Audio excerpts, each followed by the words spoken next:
Good afternoon, everyone. Welcome to the 836th meeting of the Transport and Infrastructure Committee here today on the 10th of October 2023.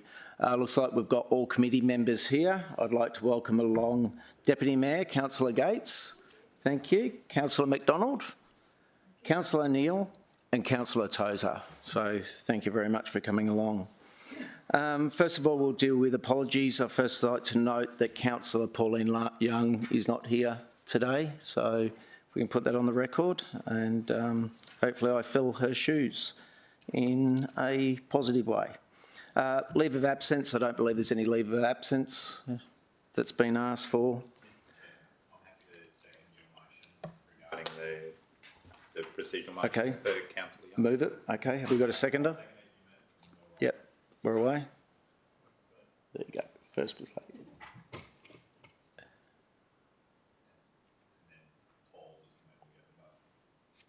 And we vote on that one? So I've moved it. Councillor William Owen Jones has seconded it, so we'll take the vote. All in favour? Carry. Confirmation of previous minutes. Any corrections? Do we have a mover? Councillor Owen Jones, seconder. Councillor Peter Young. All in favour? Carry. Fantastic. Is there any conflict of interest for today's meeting? Couldn't be that easy, could it? Okay, fantastic. That's great. So the current agenda, currently we've got start 5.1, 6.2. I'm recommending 6.3 if everyone's happy to start 6.3. Everyone happy to 6.3?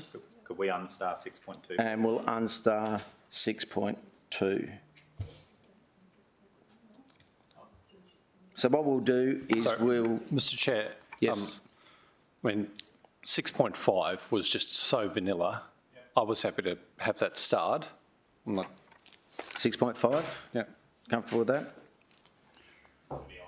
Any others on there? 7.1 I think is pretty mild as well. So Everyone's comfortable with 7.1? 6.6, I didn't see much council intervention required. Happy for there to be a presentation, but I was comfortable with the report. Presentation 6.6? Oh, I'm comfortable starring it. Okay. Star? 6.6? Sorry, I would mind hearing a little bit more about those risks, thanks. Not a problem. So what we've got, we may as well move, if someone's happy to move 5.1, 6.3, 6.5 and 7.1. Councillor Vorster? Sorry? 5.1? 6.3? You want 6.1? Shut up. 6.3, 6.5 and 7.1. Councillor Vorster, second. Peter Young. And just to be clear, that does not include 6.1. Does not include 6.1. Because the far north is running interference here. He's north. I'll repeat, let me repeat it again. 5.1, 6.3, 6.5 and 7.1. Councillor Vorster, Councillor Peter Young, all in favour? I just wanted to speak about my point very briefly. Okay. I'm happy to support it being starred, but I noticed that this month it includes a listing for January 2024 that includes Gaven Arterial Road, Binstead Way, that corridor that I've been asking about repetitively. My concern is that that might slip, and I'm just asking the Director to be cautious about that, please, and try to guarantee that it comes to us in January, because there's not much time after that in this term. Through the chair, no, we're actually bringing all of those studies together, so that won't slip. The results of those studies will come together from a timing before we actually start budget in February. So that was the intent. Thank you, Chair. Thanks, Chairman. No problems. Happy to second that. Not a problem. Have a seat. All in favour? Carry. For, against, carry. All the hands are up.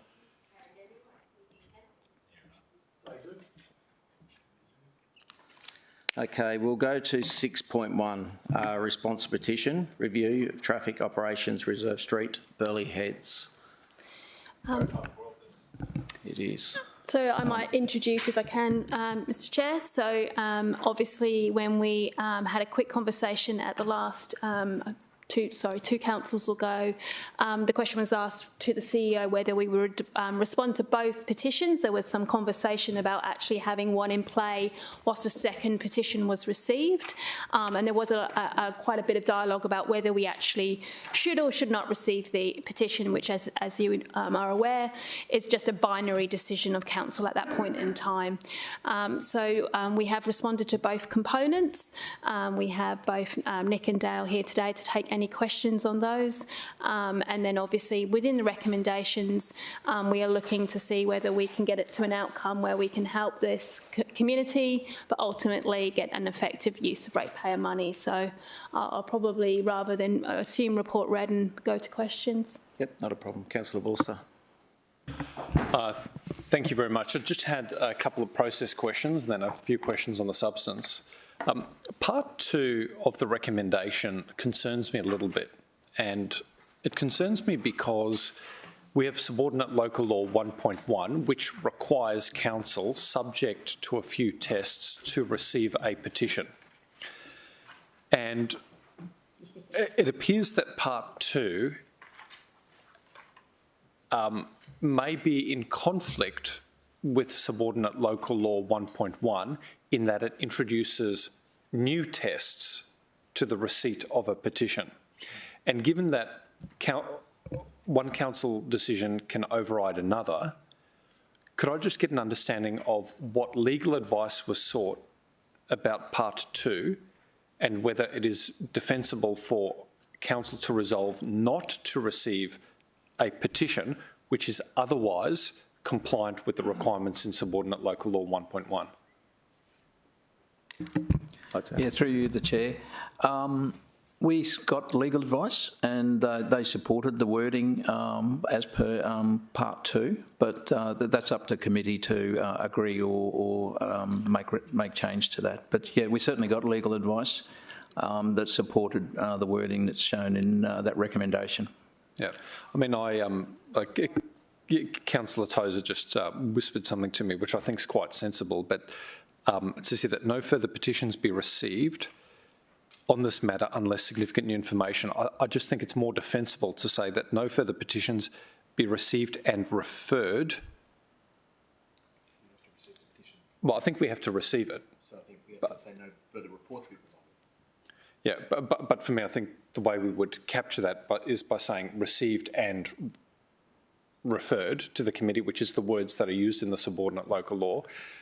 Because my understanding is that city officers want to make sure that they're making the best and highest use of their available time, and they want to provide council with, I wouldn't call it cover, but with some arguable position that a third report not be entertained unless there's new information. And I'm happy with that, but I don't actually believe that it's reasonable for us not to receive a petition that otherwise complies with 1.1. So my question is, would city officers be satisfied with a change to the words so that it read instead that no further petitions be received and referred to the committee on this matter, blah, blah, blah. So just to insert those extra words, which gives us the opportunity to receive, but not necessarily refer. Through the chair, yeah, we're comfortable with that. We'll obviously make sure that from a legal perspective that we're changing the wording, but yeah, that sounds... Yeah, and I say that because my understanding is that we are not permitted to resolve something unlawful. And given that we have a subordinate local law, 1.1, that requires us to receive a petition that's subject to particular tests, I just wouldn't want to be in a position where we're supporting an unlawful position. So that's my process question asked. My second process question just relates to our communication back with the lead petitioner. Now, my sense is that the lead petitioner, from their perspective, has a very reasonable position, one that they believe is thoroughly researched and that they're committed to. But we have also had many opportunities in that community to run community consultation, where there have been submitters to a consultation process. Would it be reasonable for committee to resolve that the outcomes of this further investigation be provided directly to the submitters of the original consultation also, so that they are fully up to date with the outcomes of this study, one that they participated in, rather than putting it through the channel of a single person? Yeah, through the chair. So all three petitions had the same chief petitioner. The original petition had 380 signatures or something like that. Don't quote me on that exact figure, but it had hundreds and hundreds of people signing it, and not just living in that area, from across the Gold Coast. So you're saying to communicate with... So there have been examples where, and I will directly answer your question, but there have been examples on contentious items where council has resolved to provide its response and determination directly to all signatories to a petition, rather than to the lead petitioner exclusively. And it's done that in an attempt to make sure that the interested parties, the people who have taken the time and are so motivated to sign a piece of paper, are fully informed with the outcome. Now, I don't know the lead petitioner, and perhaps they have the inclination to go back to everybody who signed the petition with a copy of the report. Maybe they're prepared to do that. But that's not committed to in the report.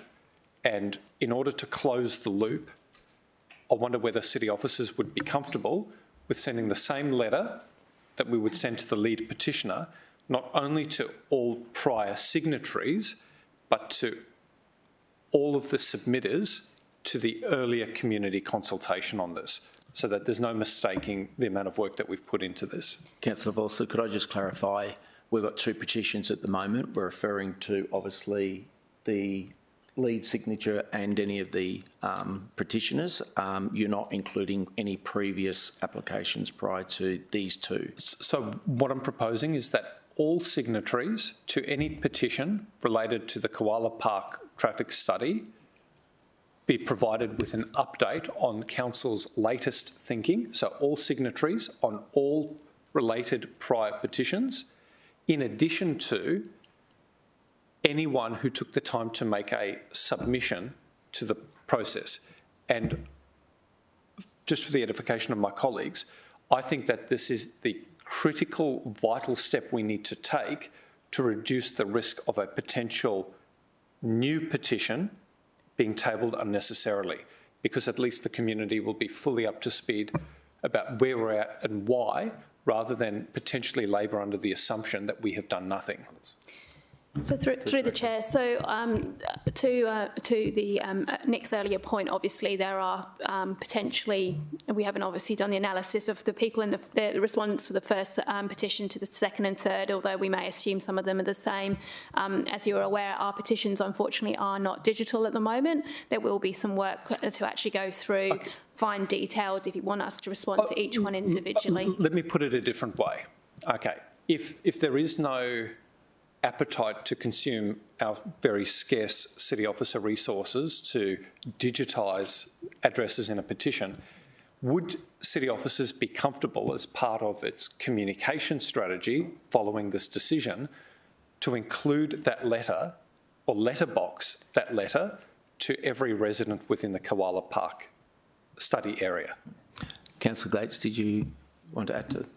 Oh, well, I think Councillor Vorster, did you want an answer to your question? Yeah, if I could get an answer to that. And then Yeah, look, so obviously we can do anything which council ask us to do in terms of the effort. I think certainly going to the targeted area is probably more appropriate, given it's the more heavily impacted and aligns to some of our normal stakeholder processes. We can also work with the divisional councillor potentially to put updates through the newsletter, and there might be some other ways to get the outcomes out there. Obviously, as part of the minutes, these will be there too. So we can certainly explore going to a more targeted area in terms of some stakeholder engagement. So I would humbly submit that the study area is quite defined, and that anyone impacted by a potential decision today to do one thing or the other should be provided with an update. And it seems like a small enough catchment that, and I know they're big hills, so good luck to whoever has to walk up and down, but they'll get their steps in and blast their quads. I just think that's an important step to take, given the propensity for petitions to come out of this neighbourhood. So would that be okay? Yep, we can do that. Okay.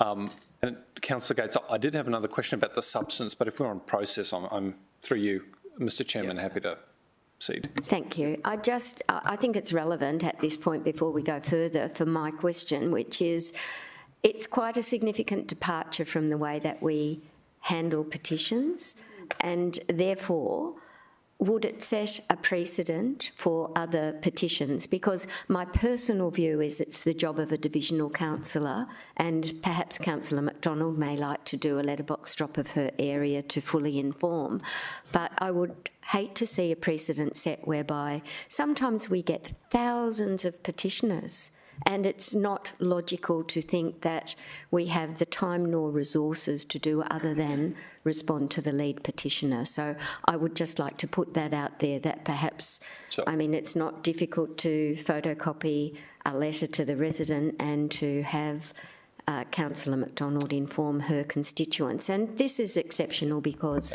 we've received the same thing. And I appreciate your sentiment, but I want to put that forward. So, Mr Chairman, I think Councillor Gates makes a very,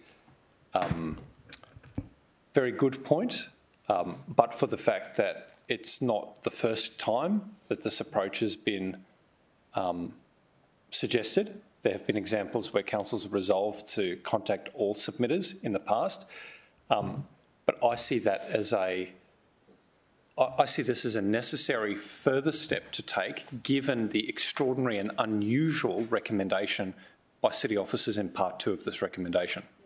And had they not included part 2, I would have been with you.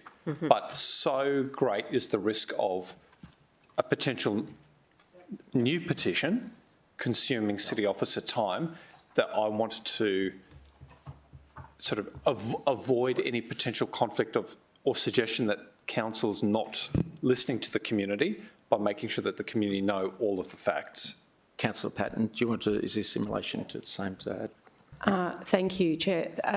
So I've got a concern with point 2, and I appreciate that makes it a lot easier for officers who are facing the same thing again, but I don't think it meets what the community expects of us, is that we will take every petition on face value when it's presented to us. I've just got an ideological issue with stating that I'm not going to accept a petition in future, so I can't support that. My question through you to the officers is, if we didn't put that in and we did accept another petition, can you not just respond and say there has no been further detail or no change has been made since the last one? Is there any reason why you can't just do that rather than allocating more resources? Through the chair, so that's essentially what we've done this time. But that still requires an assessment. It still requires a report writer. It still requires both the manager and my sign off. It also requires to be, printed as a report. So it does take up traffic engineers' time. What we've tried to do is get to a compromise on a position, on a situation. So certainly, if something changes in the area, we agree with you, Councillor. There should always be an opportunity for the community to provide a petition when there is something that has changed. What we're asking for is to limit that so that the traffic engineers are spending time on more important problems in the city, noting that we have done the work, we have paid for an external company to support this, we have met with the petitioner many times, both ourselves and the divisional councillor. So we are trying to in this individual circumstance, get the appropriate balance between what the community needs and our limited resources as an organisation. And I'm happy to take a change into item 2. I think that was raised early in the point that I think it's something that we need to be very careful in relation to item 2, how we word it, and I'm happy to take a change of recommendation at that point. I just follow on from that? So if the reason is to not waste time, and which I totally get, But we're talking about going through a full process where we're going to have to go and find every person's name and respond. So we're going to be allocating time anyway. My preference would be to cut out 2 and we would deal with that if and when another one comes up.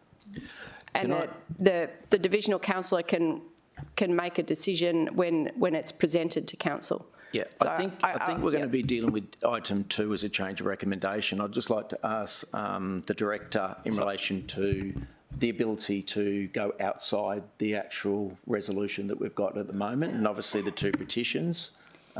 Yep, so at the moment, Councillor, you've got an amended recommendation there, changed recommendation, which is that component there. That's fine. I'll come over to Councillor. Thanks, Mr Acting Chair.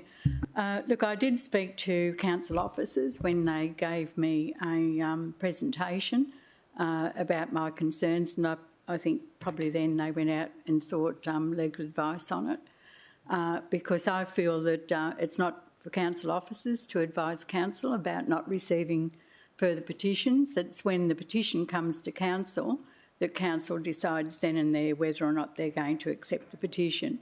And I think with whatever information's in the petition, that's when council makes that decision. So as the divisional councillor, I feel that, although I'm not on this committee, and thank you very much for allowing me to speak, I think that number 2 should be removed altogether, and any further petitions come in, that would really be up to council at the time to either receive or not receive the petition. Thank you. Councillor Vorster. Thanks, Mr Chairman. Just had a sideline chat with Councillor McDonald. So for the purposes of getting over this issue, I'm happy to move a change recommendation that removes part 2 altogether. And that you're happy with the letterboxing in the catchment. And also amends part 3. So we can delete 2. 3 becomes 2. Almost a Spice Girls song.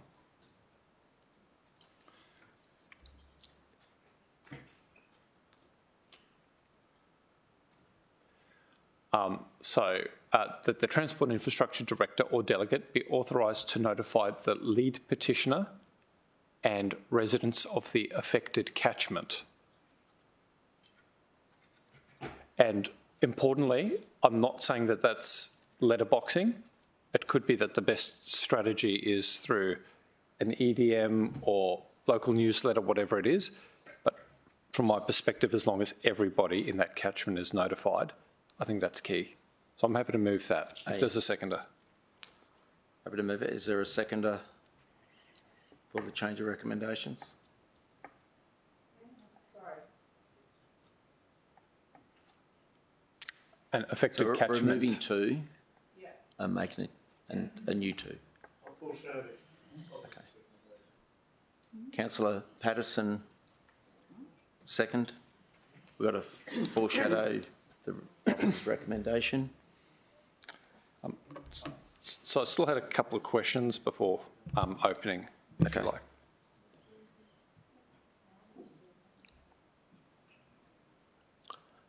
Councillor Vorster. Thank you, Mr Chairman. Just on the substance of the report, now that we've got process set aside, is it the case that city officers have carried out some traffic modelling in this area? Yes, that's correct. And did that traffic modelling look at the origin and destination of those traversing the catchment? Yes, so the models can look at origin and destination. I don't have that information at hand. But would have, would have been the case, yep. And could I just get a sense of what conclusions city officers drew from the available origin destination trip information about the rat runners through Koala Park? In other words, were they following an obvious rat run, or were they attempting to shy away from other points of congestion that were temporary? In other words, avoiding construction activity on the M1? Quite possibly, yes. So in the briefing I had with city officers, there was a suggestion to me, or was put to me, that about 30% of the traffic volume through Koala Park is owed to people avoiding the roadworks on the Pacific Motorway, and that there would likely be a 30% reduction in traffic volume through Koala Park once the M1 upgrade had been completed. Does that sound... And now they're avoiding the Gold Coast Highway. Yeah, and avoiding the Gold Coast Highway. Does that sound right? Seems logical, yes. I just, through you, Mr Chairman, if what I'm saying is correct, I think it's important that when we communicate to the lead petitioner and the community, we might take the opportunity to stress that they are dealing with a temporary problem. And if we have evidence to suggest that after the M1 work is finished and the Gold Coast Highway work is finished, that there will be less rat running, I think that's an important message to put out, because it suggests that we might not need to be as invasive in the local road network as these some residents might otherwise want. My last question on the substance of the report is if Reserve Road was closed and this missing link reconstructed, would that induce more traffic through Koala Park or reduce the amount of traffic through Koala Park? Through the chair, so the Koala Park traffic study, which was undertaken in 2022, which we reported last October, it advised that the model said a 48% increase in traffic through Koala Park as a result of constructing the missing link. So would it be fair to say that if residents have concerns about rat running today, that the amount of rat running would become worse if this missing segment is constructed, and that if it were constructed, they would entirely miss out on the benefits that might flow from the completion of the M1 and Gold Coast Highway works? So they would permanently entrench rat running, which could otherwise be sort of drawn to a conclusion. That's correct, at a cost of $12 million.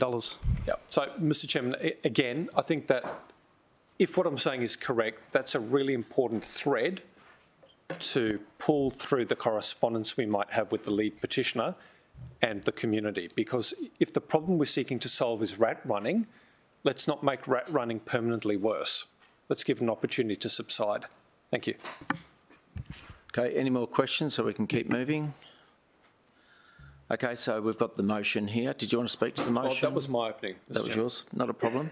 So anyone speak for the motion? We have got a foreshadow, but the current motion. Anyone against? Anyone speak against? Councillor Owen-Jones. So I'm only going to speak against it in the context that I'm going to support the foreshadowed motion, and that's primarily because I think it's been to us 3 times and it's substantially the same thing. So, and I don't know whether or not I think both motions largely achieve the same thing, but I just wanted to make it clear as to why I wasn't supporting this particular recommendation. Okay. No more against. We'll take the vote. All in favour? Councillor Patterson, Councillor Forster. Against? Motion defeated. So we come back to the foreshadow motion. So Councillor Petty-Young has... So, yep. So we've got a second for the foreshadow. Councillor Hamill? Did you want to talk to the officer's recommendation? I appreciate the sentiments and the intentions of the previous motion, or that would be fine, that motion, but I think this is very clear to the petitioners that we have done this to death and it just doesn't warrant further evaluation. I think this also makes it very clear for an incoming council that the matter's been dealt with and that they're not obliged to receive a similar petition unless it's materially different. It's simple as that. Anyone else for the motion? Speak. Sorry. The foreshadow motion, please.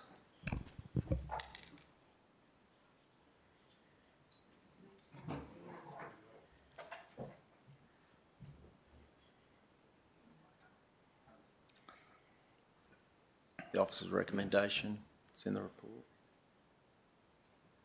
It's moved by me, Chair.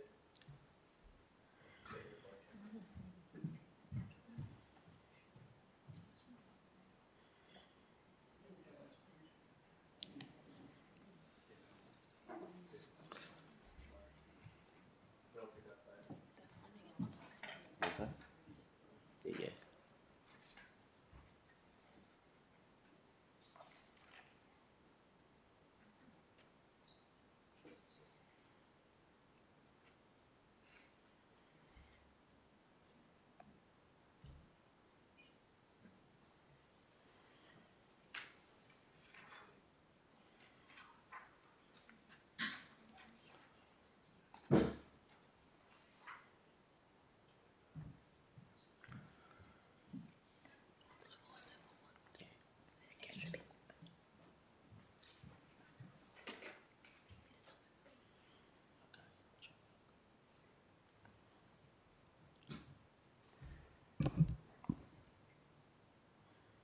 We've got it on the screen.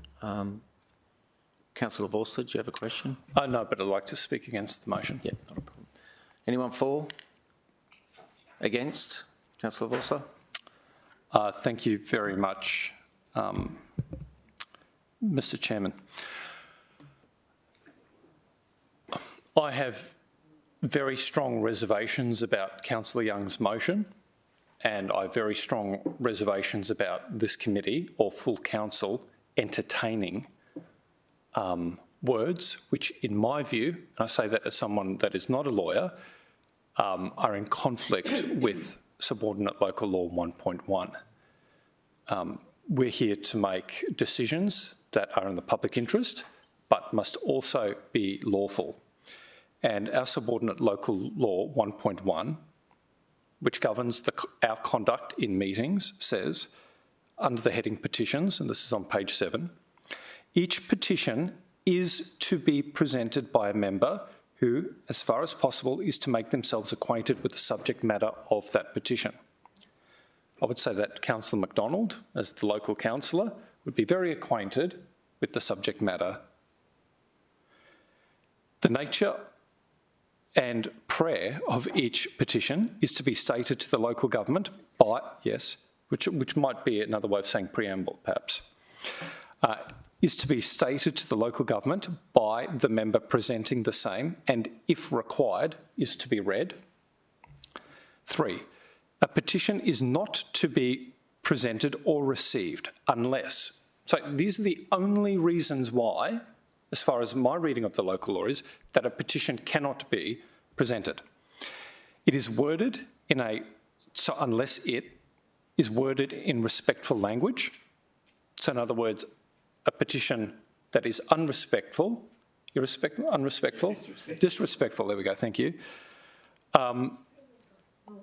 and is typewritten or otherwise legible. So if it was illegible, we wouldn't have to receive it. Contains a minimum of 10 signatures. So if the petition only had 9 signatures, under those circumstances, we have the option of not dealing with it, and contains the names and addresses of signatories. In other words, if it's pseudo-anonymous, we don't receive it.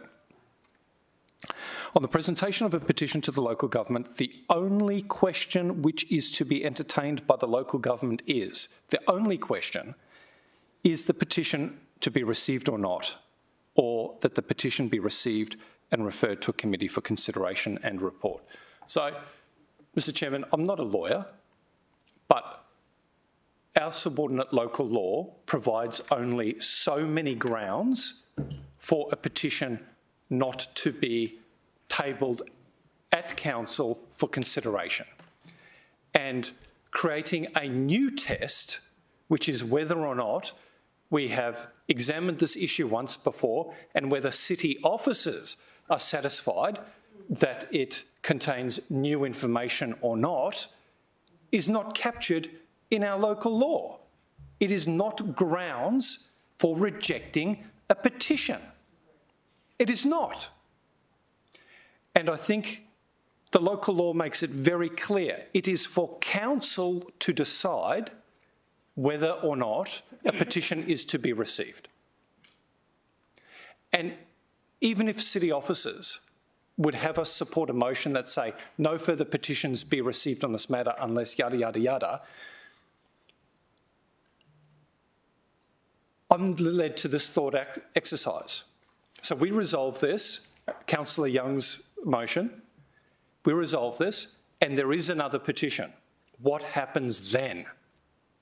Will the CEO decide not to bring that to council's attention because of this decision? I would have big problems with that because I would think that unlawful.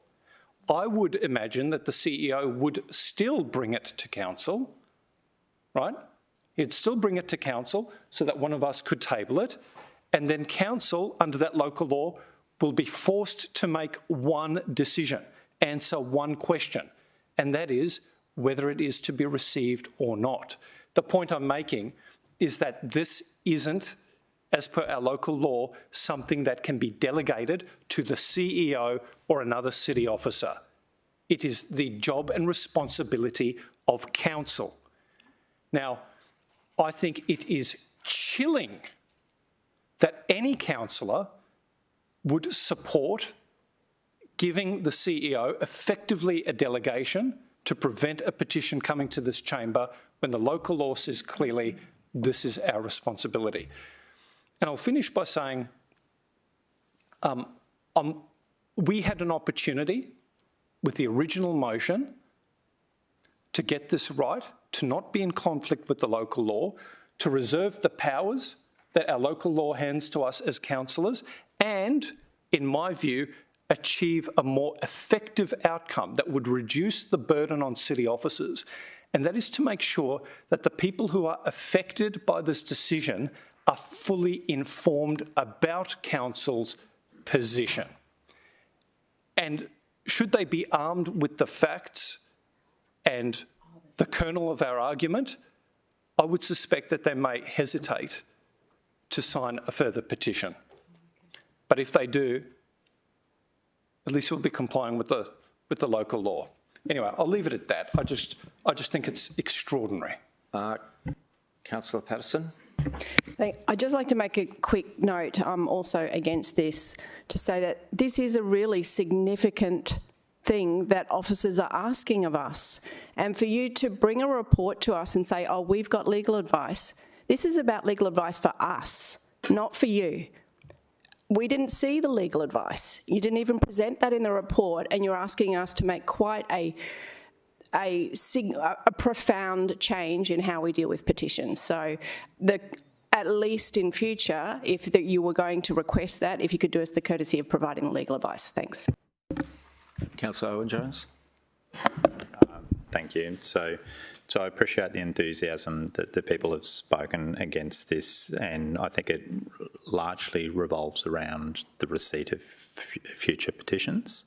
But I accept the officers' advice that they received legal counsel's advice from the city before preparing the report, and that they've provided an officer's recommendation. So I'm happy to support it today, and if anything between now and council is of the difference from the city solicitor, I'd be very interested in entertaining that at full council.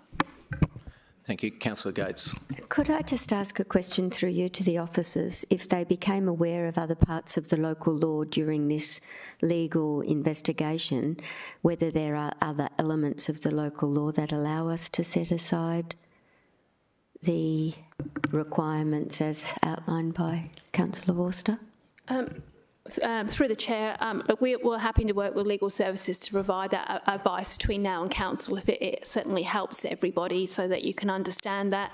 The reason that we added this was there was actually at full council a conversation about whether you should receive the third petition because it was obviously of the same ilk as previous ones, which is why we went and did that investigation. But happy to work with the city solicitor, or sorry, general counsel, and make sure that you all have that before full council, if that helps. Thank you. Last one, Councillor McDonald. Thanks, Mr Acting Chair. I just want to remind councillors that before they do receive petitions, our officers do go through them to make sure that they do comply with all the requirements of our local law. And also, you know, we could have at the meeting that the petition was accepted. It could have been rejected at that meeting. Thank you. I think that's it. Yep. I just want to make a quick point. I think it's important that we understand that there's many times community will come to us and constantly come back to the city because they're not getting the result they like. And that's a challenge for us in our cities, that we're spending a lot of resources on the same report for the same outcome. So I think this is a challenge, and it's important that we do get it right. So I think the director will take it on board to ensure that we get the right outcome at full council. And it's always important that when any item comes to full council's petition, it's up to those elected representatives at that time to ensure that they're meeting all their obligations. So from that, we need to take a vote. Yep, close vote. Thanks, Chairman. I'm moving this and supporting it because this is the officer's recommendation to us, and we did hear in the discussion from the officers that legal advice had been sought in regard to the particularities. I'm not a hydraulic engineer, but I'm going to be asked today to make decisions about hydraulic engineering. I'm not a traffic engineer, and I'll be asked to make similar decisions, and so it goes. We rely upon the advice that we're given. We have to do that in good faith and using the best of our judgment. And I find it egregious to be aligned with my support for the officer's recommendation as a bad thing. I'm doing that in good faith and solidly. Sorry, point of order, Mr Chairman. I'm not aligning Councillor Young with any bad outcome. I'm merely saying that we're supposed to make informed decisions, and we have not been provided with any legal advice. Now, I'm not a lawyer, but I need legal advice. There is no legal advice in this report. Take it on board. I think we need to keep moving, make a decision. Obviously, we've just spoken that we've got full council, so let's just vote on the motion that's on the screen. Councillor Young, Mark Hamill second. All in favour? Division. So Councillor Hamill, Councillor William Owen Jones, Councillor Young. Against? Councillor Curtis, Councillor Patterson, Councillor Forster and Councillor Taylor.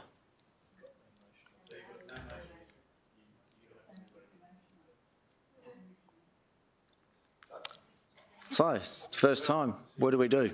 So we'll deal with it at full council.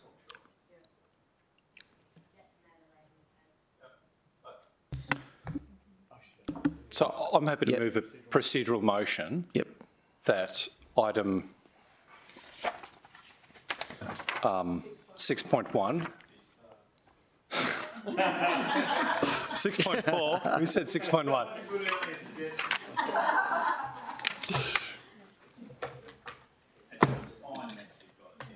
Okay, we'll take a procedural motion. That item 6.4 be referred to the next meeting of full council for consideration. I'm happy to second that.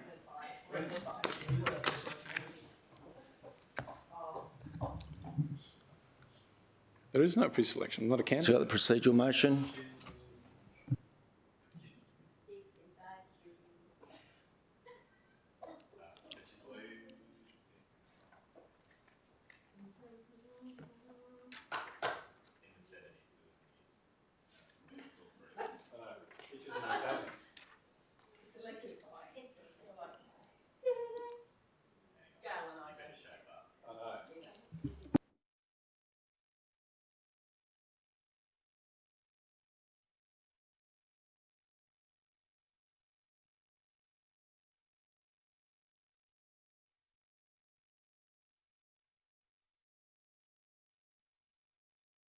I'm happy to bat on with 6.2 shortly, Chair.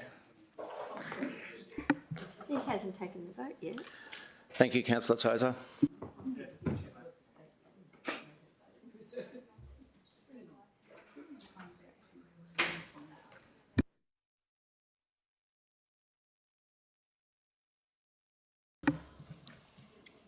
So can we take a vote on the procedural motion? All in favour?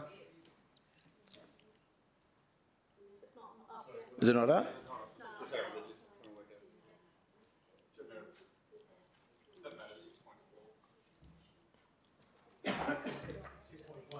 You're on the wrong one.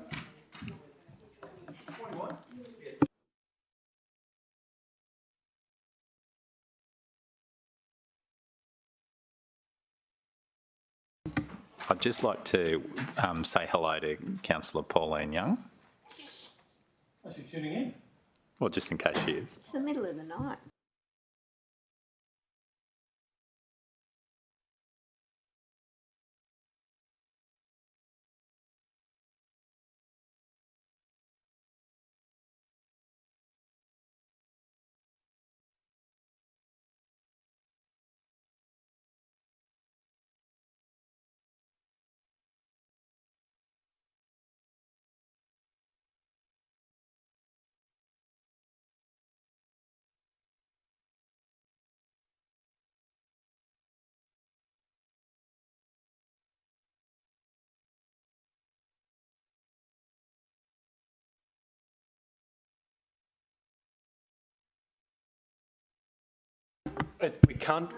We can't defer it. So item 6.1 be referred. No. So the decision of council was not to make a decision. So the decision of committee was The recommendation of committee. not to make a decision. Yes. So it'll just be dealt with at the next full council meeting. Yes. So I don't know Which whether this- I don't think it needs a procedural motion. I've never seen it happen before. It's extraordinary. It's chilling. It's the second most chilling thing I've seen today. You That's and your why I'm emotive here. one. That's what I'm here to I'm test sticking the by the system. procedural. Okay, are we comfortable that item 6.1 be referred to 836 full council meeting? I'm moving it if you'll accept it. I'd like to second it, but to support the debate. Okay. Councillor Owen-Jones, I'm happy for you to replace me. Councillor Owen-Jones? Seconder? No, because we can't bind them to do that. Can you change the seconder, Councillor Owen-Jones?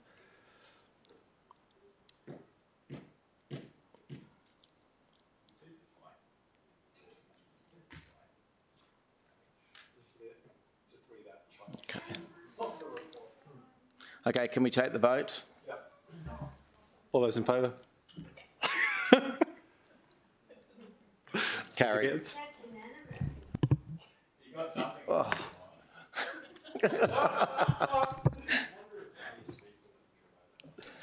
All right. Okay, 6.2, Hope Island Drainage Channel and Flood Mitigation. Councillor Gates. Thanks, Chairman, for coming to me. I just need to ask a question because I have previously left the room for any matter that relates to Sanctuary Cove due to my son's business interests and the fact that I'm a beneficiary of a family trust. I'm not certain that this has any benefit or loss to the Sanctuary Cove community, but I wanted to ask that question, perhaps of Councillor Owen-Jones, who's familiar with it, whether perhaps I should leave or whether you... Councillor Owen-Jones. Thank you, Mr Chair. So it's primarily in regards to the Hope Island Drainage Channel, which is very broadly everything outside of Sanctuary Cove and Hope Island Resort. So in my view, I think I'll just leave. Let it go. I think it's safer. Okay. Thank you anyway. Can you note Councillor Gates leaving the room? Your brother's got an ATM machine in Sanctuary Cove? Well, Bob is the client. So Malfa isn't mentioned in the report. Councillor Gates has decided to leave the room, so All right, so Mr Chairman, any questions? my brother is a supplier to Malfa, who I understand have an interest in this precinct. When I read the report and I see it ensnaring a significant number of people. Like, do you need me to get the information and come back and declare? No. No, I'm not on this committee. No. I look at the report and I see it impacting a significant number of people in the local government area, and I had a mind to treat it as an ordinary business item, but given Councillor Gates's concerns, I have often made declarations concerning Malfa when Councillor Gates has. Anyone have a view that I have a declarable conflict of interest? And Councillor Gates, to manage here? Councillor Gates not on the committee, and she decided to leave at her own will. So, so my brother supplies financial services to Malfa. They've got an interest in Sanctuary Cove. Sanctuary Cove is okay. I've said my piece. Thank you. Perfect. Thank you. So, Councillor Owen Jones, would you like to move it? I would like to move it. I'm happy to second it. Thank you. And I'd like to just start by saying that one of the real gifts of being an elected representative in my third and hopefully final term was the boundary alignment of the local government that happened in 2020, where I inherited Hope Island and Hope Island inherited me. And one of the challenges of Hope Island is it's quite complex, and it's complex because of the history of it. The aerial photos at the back of the report, in particular on page 78, give some indication of how low-lying and original it was, and then as you move through the years, you will see that it's had a not insignificant amount of terraforming happening to it in order for it to be the suburb that it is today. So, and that there was a substantial amount of work that was done under two state government pieces of legislation in regards to the Hope Island Resort and Sanctuary Cove. And then in addition to that, in the mid-90s, there was a significant body of work in regards to the balance of Hope Island, which resulted in the Hope Island Drainage Channel and Flood Mitigation Review, which itself was part of a piece of state legislation in regards to the City of Brisbane Flood Mitigation Works Approval Act of 1952. And the net result of all of that is that some 20 years down the track, there is an established community that may have lost in time some of the creation of Hope Island and the reasons for things being there. Hope Island has what a new owner on the Gold Coast, if somebody came up from Victoria and bought into Hope Island, they would see a body of water and automatically maybe think that it was like every other canal on the Gold Coast. In regards to Hope Island, it's unique in terms of it's actually a drainage channel, and it was formed by way of the creation of a water body over an existing freehold piece of title that the City of Gold Coast owned and acquired from other adjacent owners via agreement. So the benefit of this report is effectively through a lot of hard work and diligence from the city officers. They've collated some history and put it into a report that I think will serve the city well in the future as other representatives are able to unpack what has happened in the past for residents. So, I'd like to particularly thank the three officers that were involved. So Pierre, Alex, and Adam, your work is very much appreciated, and this will now be on the the public record for people to unpack. I did have a question that I would like to ask through you to the Chair to either the Director or the officers, and if that's okay. Happy to take the question. Thank you. And that's in regards to, I mentioned the uniqueness of the channel and the water body, and there is a number of private jetties that are either owned under a lease arrangement with the city, which are the single jetties, or through the body corporate arrangements, which are where they're being ganged together. And because of the underlying Freehold Act, my understanding is the local government legislation requires the City of Gold Coast to effectively charge a commercial rate for those pontoons, which is the only place that I'm aware of in the canal and channel system on the Gold Coast where that happens. So if the Director doesn't mind, are you aware of what section of the Act requires us to do that? Through the Chair, I'll have to take that one on notice, please, Councillor. As you said, it is unique and individual. We'll need to work through that and provide you a response. And I appreciate that was a curly question to ask you, so I accept that you're going to take it on notice. But between now and Council, you could just advise what section of the Act would need to be changed by the State Parliament, because it's out of our hands. That would be appreciated, because I will be able to potentially take that up at full Council as an addition to the officer recommendation in regards to correspondence potentially to our friends in State Parliament in regards to what amendments might be made to provide us with some flexibility regarding charges. At the moment, all of the fees that are received are kept in a strategic reserve, and they are ultimately there for expenditure by the city in regards to a drainage program. The report itself makes it clear, probably for the first time in a long time, that the next major drainage, the next major works will be around 2035, subject to a survey that happens every 2 or 3 years, and that's all subject to the movement of floodwaters and sediment and whatnot. So if we can get some clarity as to whether or not there's any potential for flexibility, that'd be appreciated. And other than that, Hope Island channel is now well and truly on the public record in regards to what can and can't be done and what needs to be done moving forward. Thank you.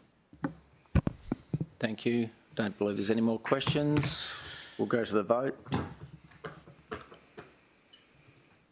For? Against? Carry.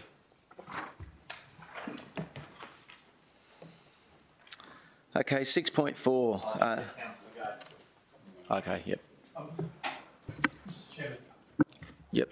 So before we bring in our state representatives, Yep. could I ask a question to the Director about this item? Yep. So 6.4, we're talking the the update on the protection of the Queensland World Surfing Reserve. Is this in relation to that? Yep, through the Director. So, Councillor Voss. I mean, my questions are for the state, except for this one. The single-page report says that the state has invited council feedback by the 10th of November. Yes. Formal council feedback by the 10th of November into their draft policy. But the recommendation merely asks us to note the report. So how do you propose that council will form a response and formal feedback to the state government? Because our position, as far as I can tell in the report, hasn't been articulated. Do you want to answer that now? I'll answer that now before we bring them in, and we can talk about it afterwards, Councillor. So okay, so thank you. So the city has already has formed a position. There has been multiple correspondence prior to this point between council and state. That was, I think, 2020 was the last time that went through. So the city has previously had a position in terms of what we see for the World Surfing Reserves. Right, but Councillor Vorster, I'm just wondering if we could do the presentation. After the presentation, we can take Correct. questions, and then we're happy to take questions after, which may need us to go into closed to answer. Sure. So Mr. Chairman, you're chairing the meeting, and I will cede to you. I will just find my ability to ask questions a little bit frustrated because I don't know whether I have an opportunity to ask questions to inform a policy position or whether we're relying on a 3-year-old document. That's all. But I'll leave it So at we'll that. do the presentation. You've got the ability to actually ask questions during the presentation. Once the presentation's finished and they leave the room, we then can go into a discussion and move forward there. And if I can, through the chair, just to be clear, so obviously there hasn't actually been any body of work in between since 2020. This has only just recently been picked back up, and certainly to the chair's previous point, our intent was to have a conversation with councillors after that, so we had the same information to decide how we wanted to move forward.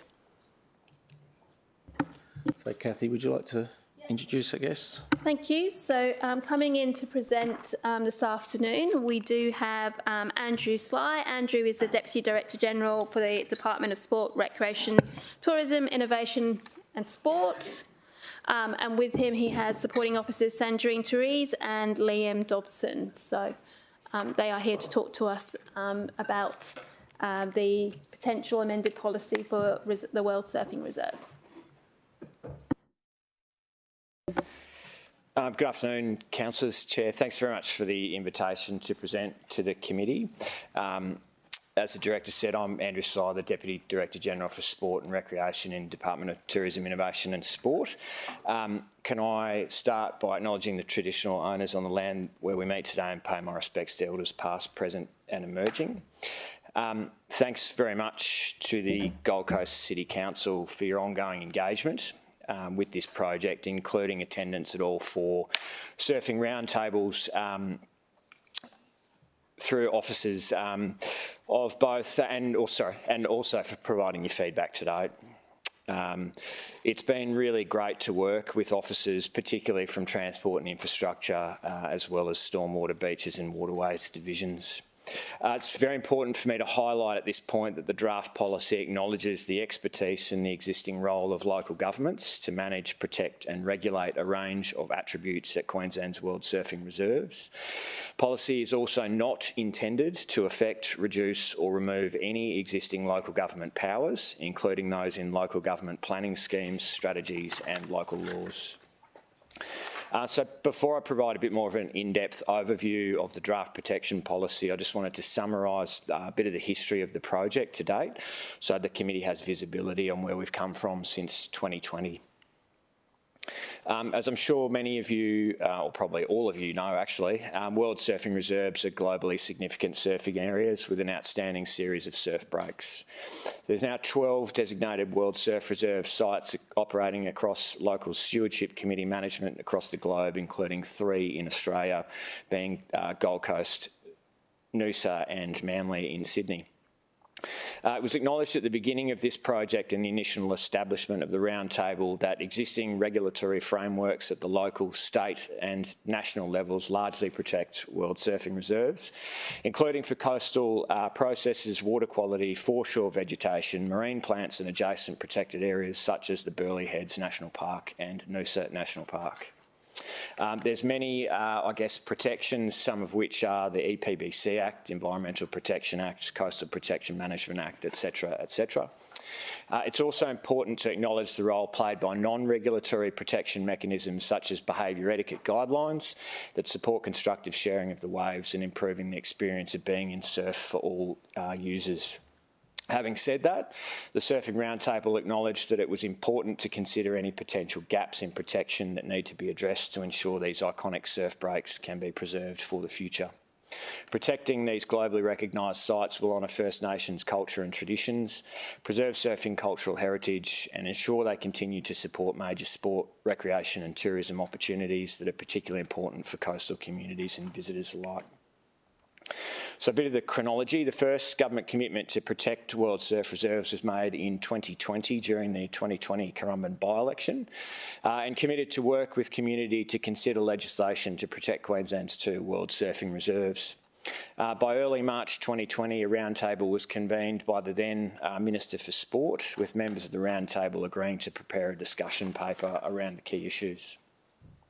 By August 2020, a second surfing roundtable was held to finalise a discussion paper for community consultation, and consultation on that was held between October and late November 2020, with 86 responses received.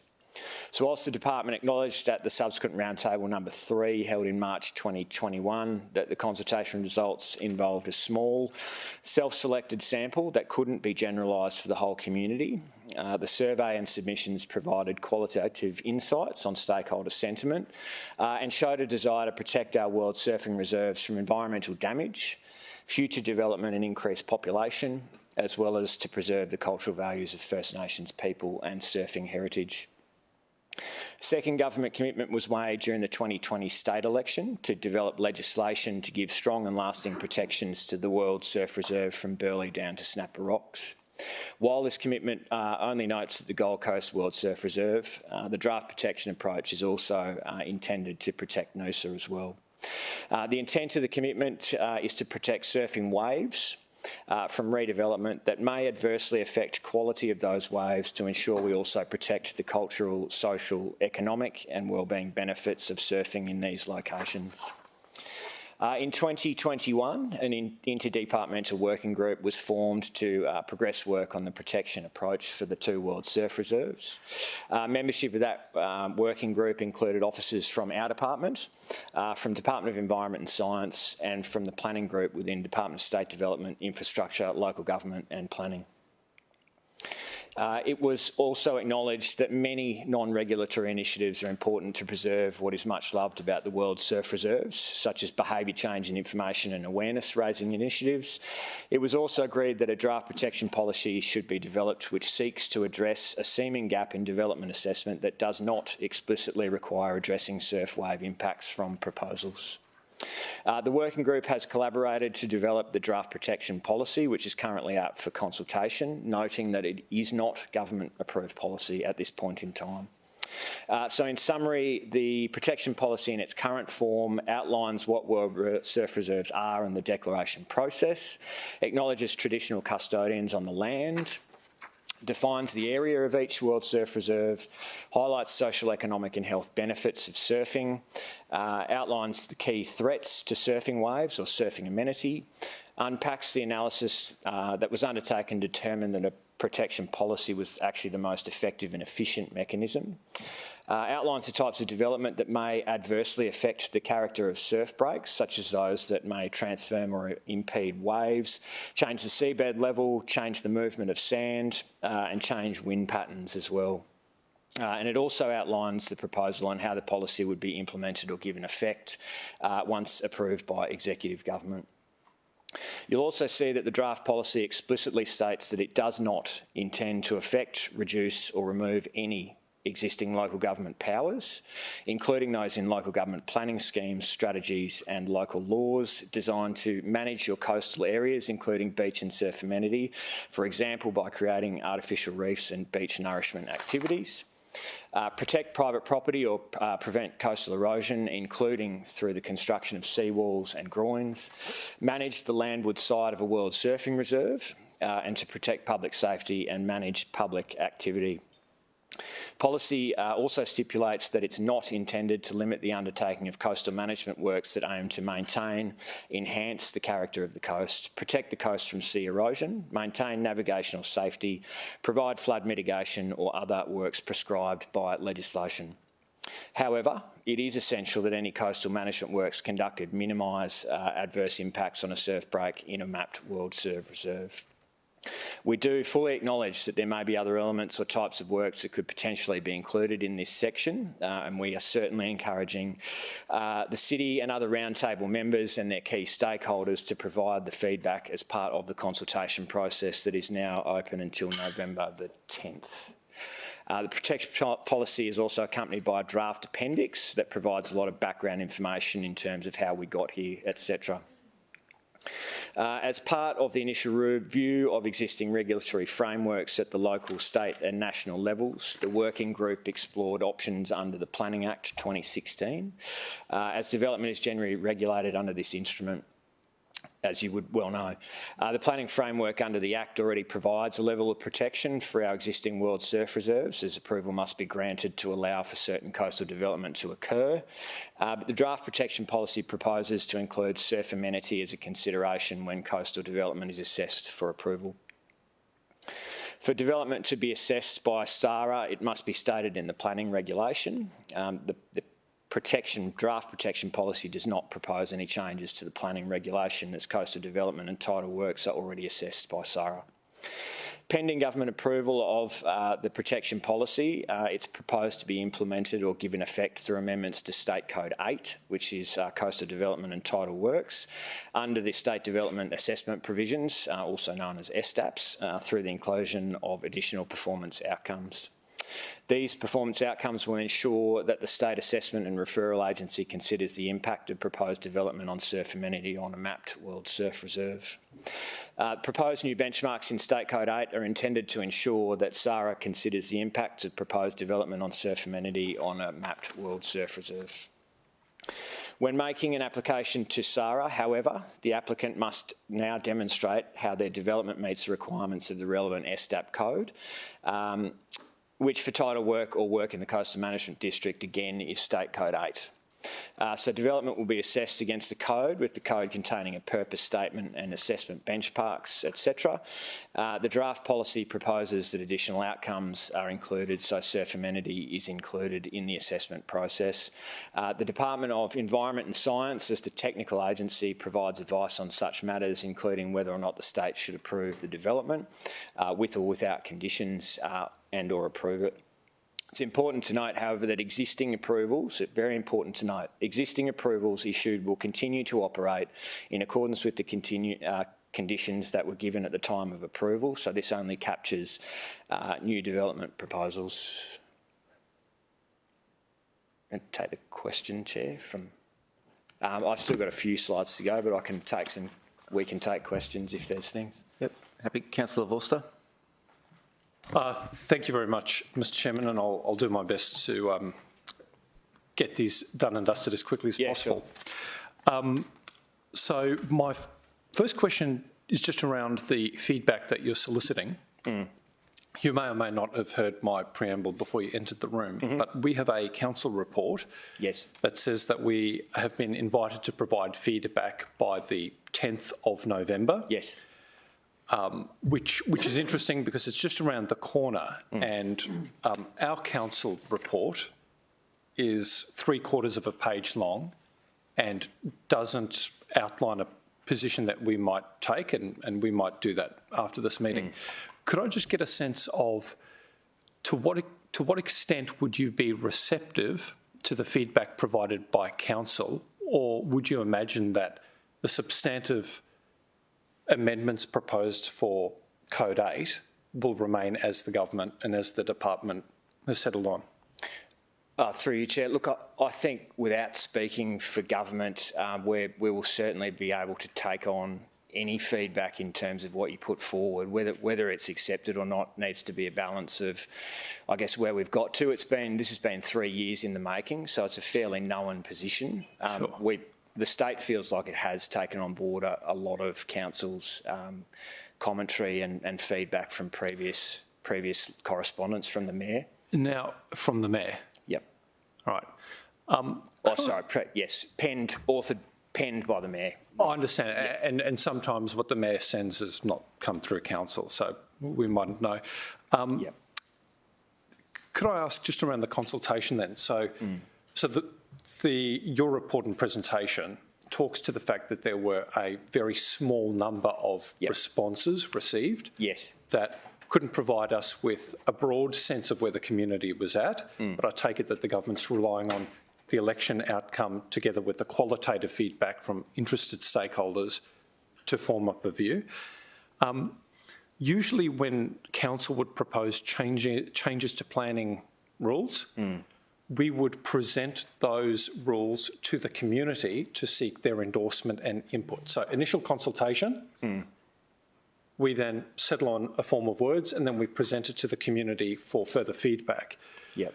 Could I just get it clear in my head that the government does not propose presenting the changes to State Code of 8 or whatever it's called back to the community for feedback before endorsing it? No, through you, Chair. No, that's correct. So there was consultation as part of the discussion paper. Yep. It has been fed back through stakeholders, including Gold Coast City Council and others as well. So we did take public consultation, which then informed the future stages of this. But we do not propose to put this back to community for further.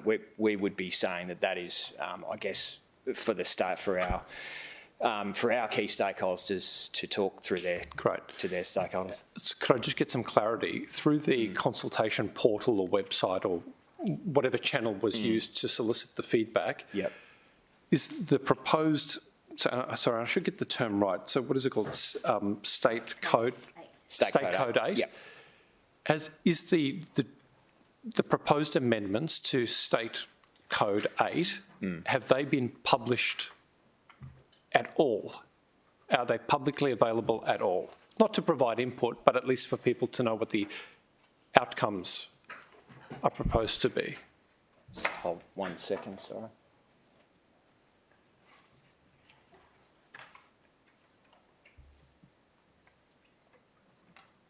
Oh, okay.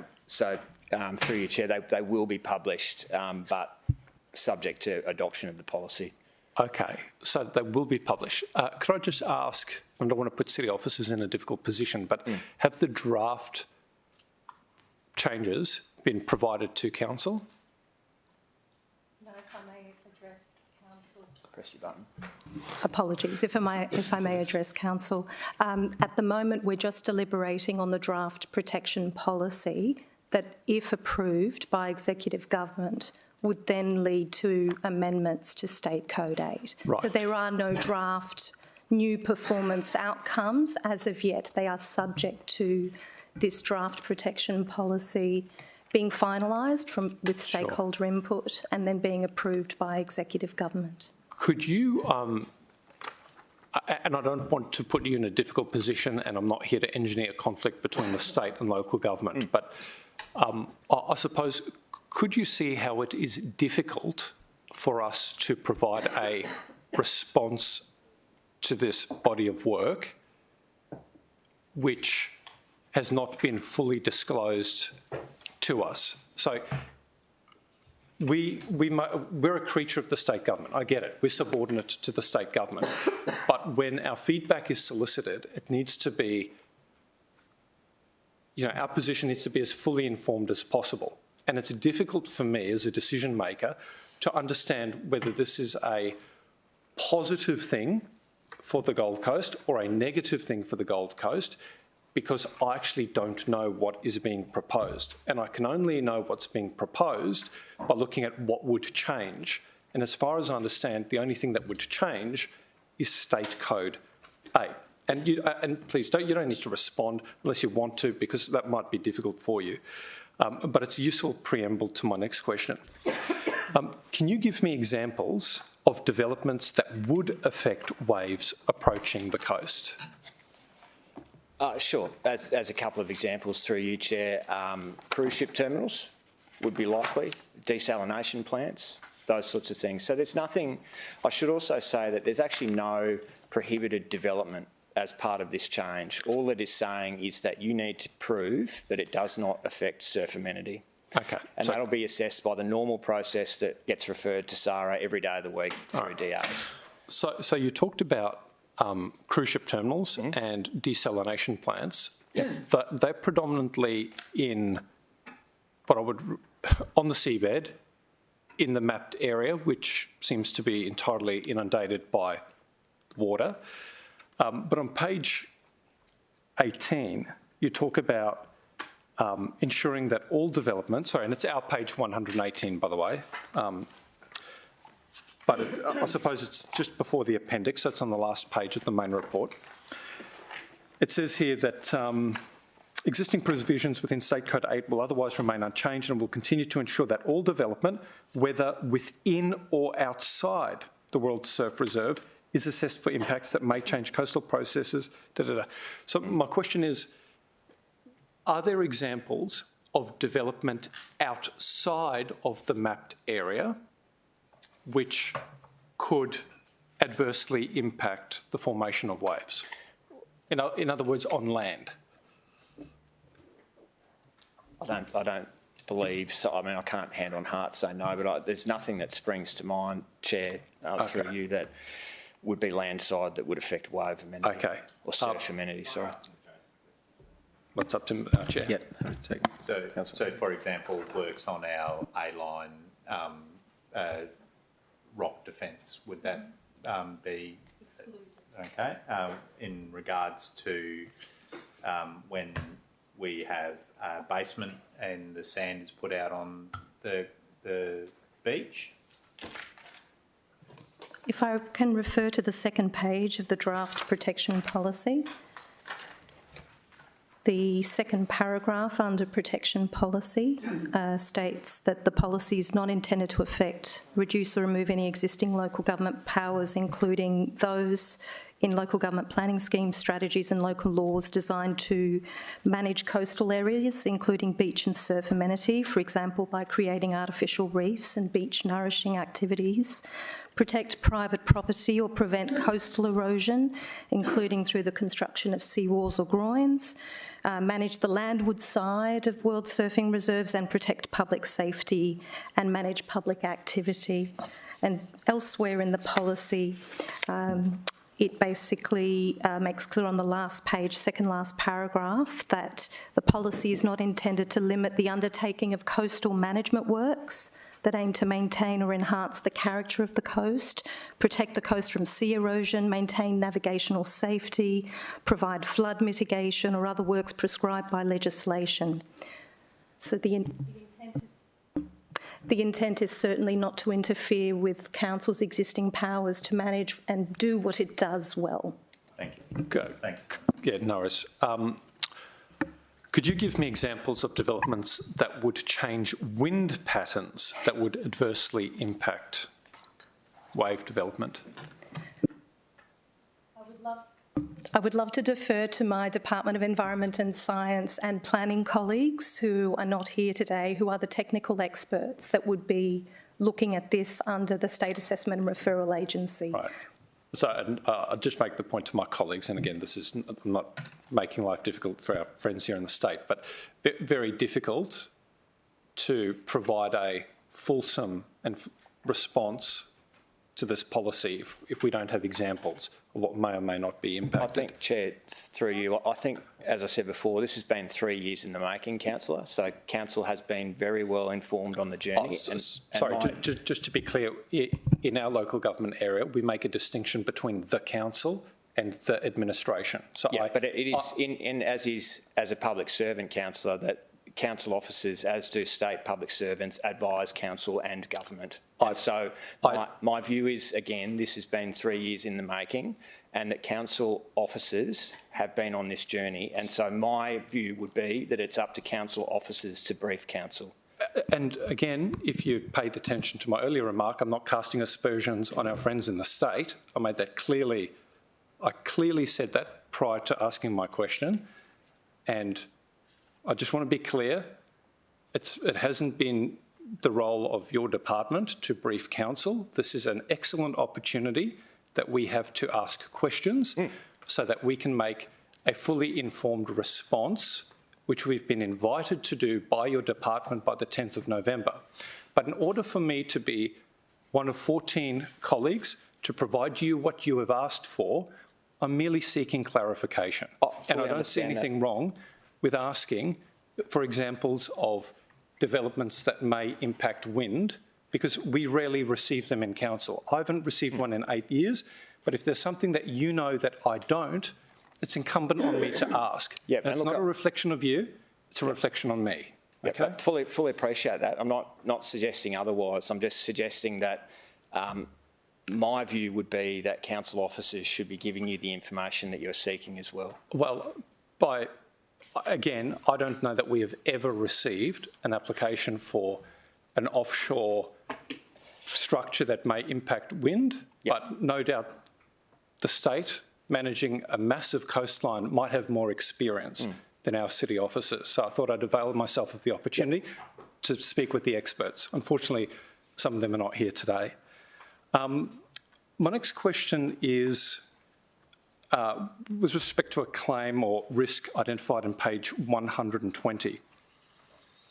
And it's to do with population. So some members of your consultation group, maybe they were part of the surfing roundtable, maybe they were submitters to the process. They identified that an increased population was a risk to waves and surfing. Could I understand, I suppose my question is, if this is to respond to community feedback, this body of work, how are waves to be protected from an increased population? In other words, how does population growth impact waves? I think we were just reflecting the results of consultation and the concerns that community held, and I suspect that's about, you know, our beaches and our surf being loved to death, and I think this is where things like surf etiquette and sharing the waves actually comes into play, rather than this particular protection policy, which responds to a seeming gap in development assessment that doesn't explicitly require development proposals to be assessed in terms of impact on surfing waves. Okay, great. So there is nothing in the draft State Code 8, which we haven't seen, that as part of its assessment benchmarks would have us have regard to population, even though that was an identified risk from the consultation. Indeed. What about Indigenous cultural values? Does the proposed changes to State Code 8 have some benchmarks around protecting the cultural values of First Nations people on the seabed and with waves? And I'll only ask because that's also identified as a risk to manage and was talked about in the presentation. No, my understanding is that we're looking at development proposals that can affect the quality of the surfing waves in those areas that are mapped. Thanks. And Mr Chairman, I only have one more question.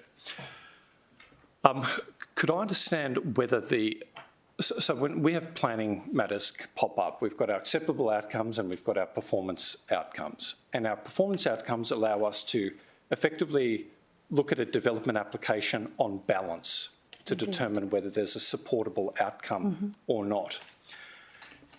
Is it the case that the proposed changed State Code 8 would put a moratorium on any development which would impact waves, or would the state look at supporting an outcome where there is maybe some impact on waves, but an overall public interest that a particular development progress?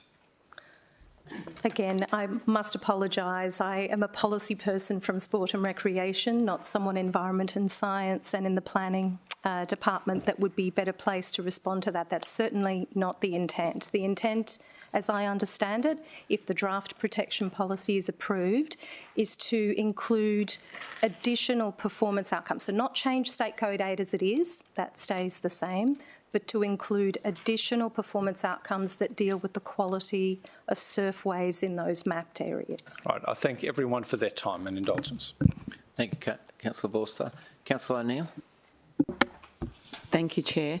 There was a couple of references to sand movement, and I sit on an advisory committee for the Tweed River Sand Entrance Bypass project, and we do have, we have New South Wales Government, State Government, City of Gold Coast and Tweed Shire. We also have representatives of the surfing community that sit on that advisory group as well.